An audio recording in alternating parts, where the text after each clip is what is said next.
Hi, my name is David Zellner, and I'm here with the feature Kumiko, the Treasure Hunter. The Urban Legend popped up online around 2001, and initially it was very cryptic. It was simply this Japanese woman went to Minnesota in search of the mythical fortune from the movie, and I think the fact that there was so little information about it piqued our curiosity and led us to want to fill in the gaps of what would get someone to this point. And also initially at that point it was presented as 100% fact, and we started working our way backwards and in creating this world that she lived in, just based out of our need to to know, need to have closure on this kind of story. And over time, people came up with their own versions of or perspectives on what actually happened. And the interesting thing was a lot of it contradicted itself, and people at different point, but everyone presented it as the truth. And then eventually, there were some facts that came out about it over the years that in terms of a woman actually going from Japan to America and getting lost in the Minnesota wilderness. But and at first that kind of alarmed us that there was different things out there from what we were working with. But then we took a step back and liked it all the more because it all plays with the idea of different versions of what the truth is, and the line between fact and fiction. And it was the urban legend, and then it became clear this was an urban legend that kind of took a life of its own, and people kind of kept feeding, and that just made us like it all the more. All storytelling through the ages has kind of been through the telephone game of one person. Maybe there's some grain of truth somewhere that just kind of gets passed and developed, and everyone kind of adds their little embellishment to it. And so it was really interesting to see that happen. And that usually takes place over generations, and it was kind of neat to see it happen kind of in real time online. And I just grew up love being a fan of folklore and that sort of thing. And so this was like a modern version of that. Well, we wanted someone who was an outsider, who was unhappy with their place in life, and who had a sense of isolation, whether she was at home or abroad, a certain difficulty, partially self-imposed and partially circumstantial, with connecting with those around her, and this desire to break from that in a way to move on to something better.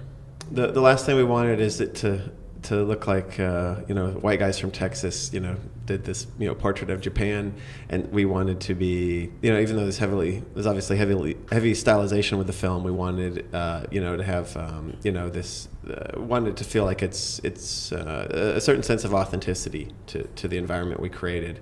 The office lady culture, she works in this kind of oppressive, chauvinistic kind of office environment that and it's called OL, or office lady culture, and that does exist. It's dying out, but it's it's very antiquated, but it's still there, and we thought that would having researched that, thought that there could be a good world that she inhabits and has struggles with. In terms of things like her companion Bunzo, we just liked the idea. I like animals in films a lot, and it's not a mandate, but they end up creeping up in a lot of our work, and I just like the idea of her having this bunny as a companion, and also just on a practical level, if you have zero expectations on an animal, you'll get the greatest performance ever from them. Totally naturalistic and great. So I don't know. I liked it. Just felt right for the film. Okay, and so Rinko's performance is a very physical one. What was the idea of having it as mostly a physical performance rather than many? Well, a couple. One, because she's alone a lot of the time, and so that was just a necessity. And two, I like. I feel like so many films nowadays, it's just people are just based on the roles available. Or a lot of films, it's just people kind of acting from the neck up, and they're there's not given much to do, and I love the physicality of certain performances, and so we really wanted to give her space to embrace that and really inhabit the role. And I mean, in some of my favorite performances are people that are just completely invested on a physical level with their performance and using that to build upon the character. So one of my favorite scenes in the movie is when she's saying bye to Bonzo, and she kind of expects him to hop away, and you get the kind of sense that this is a girl that has a very set idea of how things are meant to play out. Mm-hmm. So, like, what was the idea behind kind of having her so unwavering on her quest?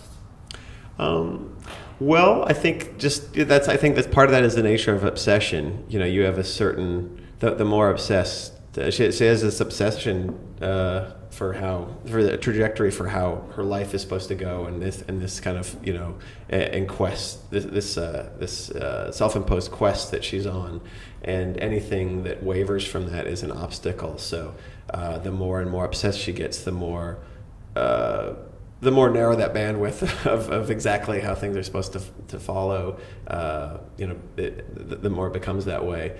And life, you cannot control a lot of things in life, and she, it creates difficulty in her being able to adapt at that point. And part of that is,